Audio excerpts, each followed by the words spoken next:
Ok, temas obligados que nosotros, un programa de esta naturaleza, de esta estirpe, no se puede dejar por fuera u omitir. Llamó mucho la atención que la Asamblea de Diputados decidiera a las 12, un minuto de la madrugada, tocar temas tan sensitivos. ¿Okay? Algo realmente sorprendente. No sé si eso va a ser un récord Guinness o qué, pero yo hasta ahora, salvo opinión en contrario, no encuentro sentido que en lugar de hacerlo a las 9 de la noche lo hagan a las 12, un minuto de la madrugada. Por lo menos para mí, no sé, doctor Ritter, si eso es... Bueno, es que había que hacerlo en 2 días distintos, Guillermo. Y podemos hacer la mañana. La ley ordena, el reglamento interno ordena que tienen que darse 3 debates en días distintos. Entonces, técnicamente ellos hicieron el segundo debate ayer y el tercer debate iba a ser hoy a las 12.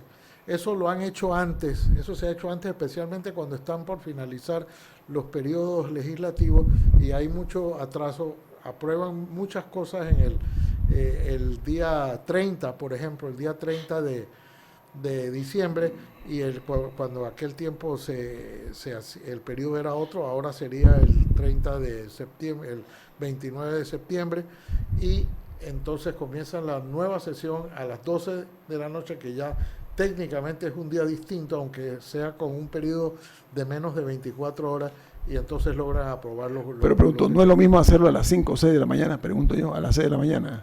Sí, no, o a las 7 o a las 8. O a las 7 o a las 8, lo que estoy hablando es la hora, lo que quiero decirle, ¿no? Ellos, es viernes y ellos no funcionan normalmente, ellos no funcionan los viernes. Pero hay excepciones, hay excepciones. Es un freno que se haga en días distintos, porque si no, sí, eso por sería, supuesto. Eso sería un relajo. Esa no es mi pregunta. Sí. Mi pregunta es ¿por qué hacerlo a las 12, un minuto de la madrugada? Bueno, esa es mi pregunta. Para hacerlo en un día distinto. ¿Y por qué no hacerlo a las 7 de la mañana? O a las 8 de la mañana, que están más lúcidos, bueno, ¿no? Pero es que los horarios lo permiten. Bueno. y a veces es difícil lograr los quórum. Ayer no había quórum. Entonces, uno de los recursos para parar una discusión que está avanzando es pedir verificación del quórum. Y hay gente que tiene temor a que se pida verificación del quórum porque a veces es evidente que no hay quórum. ¿Y a las 12 de la madrugada había quórum hoy? No. Gracias. No gracias. hubo quórum Ahí está, pues, me explico. Pero lo que llama la atención de verdad... Es que podían seguir discutiendo. Lo que llama la atención de verdad y que resulta molestoso es que en esta época, que si uno quisiera parafrasear García Márquez, podría decir no el amor en los tiempos del cólera, sino los goles en tiempos del COVID. Y son goles que trataron de meter. Yo no encuentro absolutamente ninguna justificación que la ley de carrera judicial, después de la opinión de la magistrada López, después de la opinión del procurador de la administración, después de la opinión de los jueces y magistrados, a las 12 de la noche pretendieran reformar la ley de carrera judicial en medio de esta crisis que tenemos, no tienen ninguna justificación, y eso sí que le hace a uno sospechar, para usar tu palabra preferida, Guillermo, un tufillo de corrupción o de pago de favores o de algo que huele muy, muy mal que la Asamblea haya pretendido. Menos mal que el quórum, o que algunos se quedaron dormidos en su casa y no pudieron ir, pero que no haya habido quórum. Ahora, yo no sé si lo que querían era, yo no sé si ellos van a seguir sesionando incluso, porque ya el paquete de reformas que había solicitado el Ejecutivo, incluido el uso del Fondo de Ahorros de Panamá, etcétera, ya se había cumplido. Querían meter a última hora esta ley que nada tiene que ver, absolutamente nada tiene que ver con la crisis producto del COVID-19. Ellos han cultivado ese hábito de manejarse dentro de la pestilencia, y no lo digo yo, los hechos son los que hablan por sí solos. Como tú bien dices, Jorge Eduardo, no tiene ningún sentido lógico un tema tan sensitivo como ese, que ha sido debatido en áreas muy específicas y especializadas. Ellos traerlo ahora para hacerle cambios, convertir eso en un Frankenstein, ¿no? O sea, ¿no? Entonces, eso denota lo que muy bien dices tú, hay algo sospechoso en el fondo.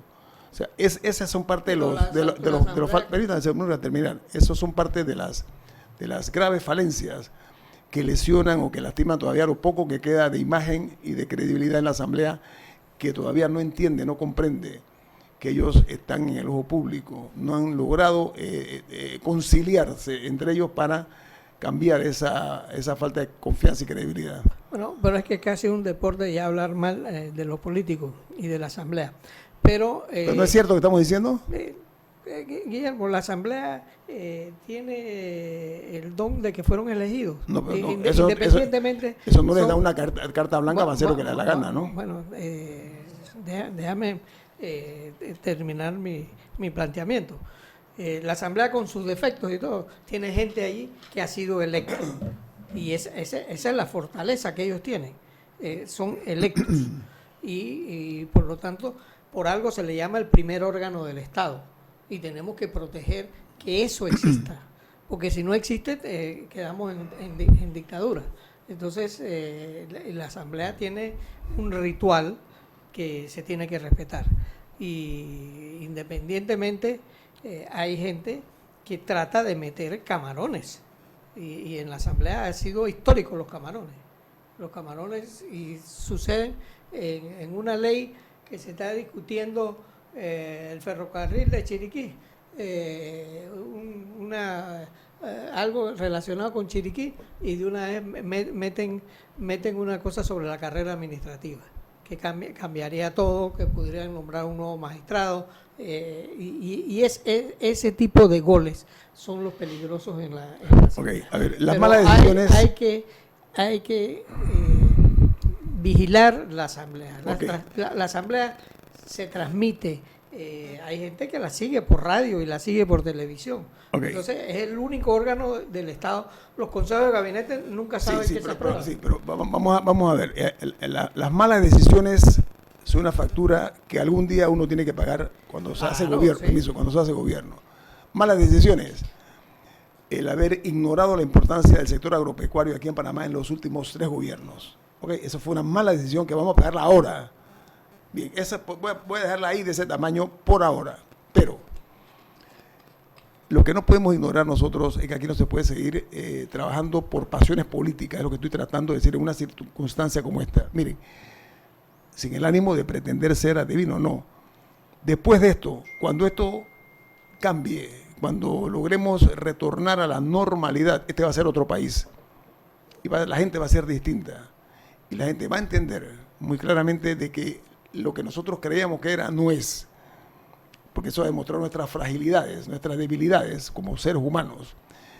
Debemos tener un mejor país después de que esto pase. Y yo creo que va a poner a reflexionar a el votante panameño en cuanto a quiénes son los que deben gobernar este país en un futuro. Esa es mi impresión, que una de las reflexiones va a ser esa.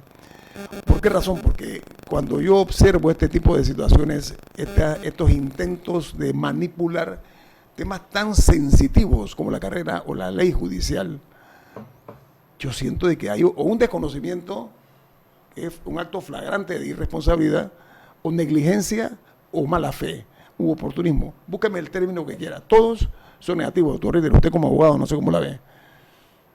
Pues sí, mira, Guillermo, en efecto el país ya va a ser distinto.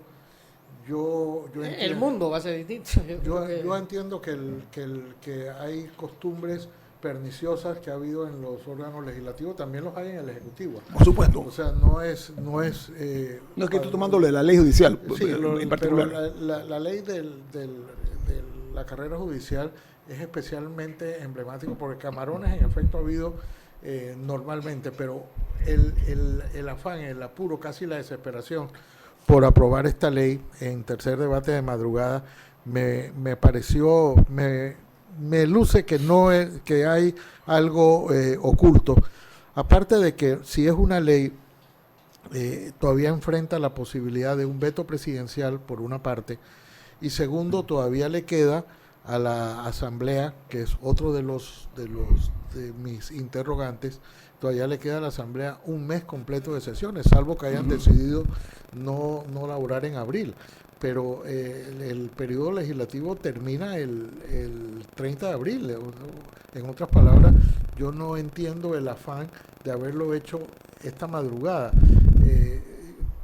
Tengo la sospecha de que es que no van a sesionar más, por lo que decía, que ya el paquete de lo que se necesitaba para la pandemia, enfrentar este asunto ya concluyó. Entonces era como el concolón. Pero no debieron haber anunciado entonces esta actividad medianoche que estoy tratando de decir. Sí, es que lo hubieran omitido. Oye, el oyente Mike dice: la encuesta que otorga a Donald Trump 49% de aprobación se llevó a cabo entre el 13 y el 22 de marzo, cuando aún el Congreso no había aprobado la gran inyección económica y menos recuperado la bolsa, dice este oyente de nombre Mike.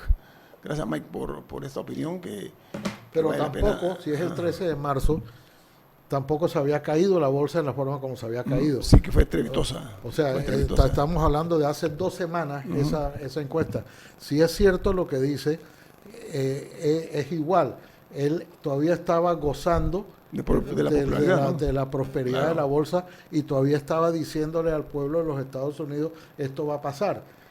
Esto cambió dramáticamente en la última semana. Ahora, usted vio, doctor Ritter y Rubén, que hombres como Salinas Pliego en México. Salinas Pliego es uno de los tipos más importantes de México. Está a nivel de Slim y de toda esta gente. Salió a defender la posición de López Obrador, de que no, a la gente para la calle, que vayan al supermercado, que vayan a los restaurantes. Hay que generar aquí la economía. ¿Qué te pareció esa Ritter? Interesante, ¿no? Un hombre muy respetado. Es dueño de TV Azteca, entre otras cosas, de grandes cadenas de supermercados y de almacenes también. Él tuvo aquí un negocio que se llamaba algo así como Electra. Era de Salinas Pliego, ¿te acuerdas? Sí, como no, me acuerdo mucho. Y entonces le dicen, no, aquí olvídense del coronavirus, aquí lo que hay que hacer es negocio, aquí lo que tenemos que hacer que la gente salga a las calles a que el dinero corra. Mira, yo no sé si de repente es una posición sensata o no. Va a contrapelo de lo que están diciendo los científicos, ¿no? Así es, sí. Pero la misma crisis va a generar otro tipo de negocios, doctor Ritter. Yo creo que nadie se tiene... nosotros lo que sí, como país, tenemos que...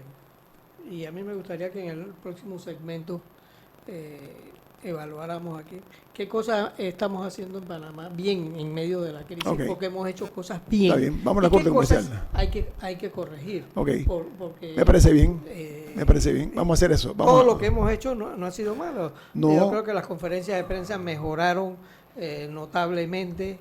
Sí, vamos al corte comercial, señor Murgas. Viene más aquí en Info Análisis, un programa para la gente inteligente.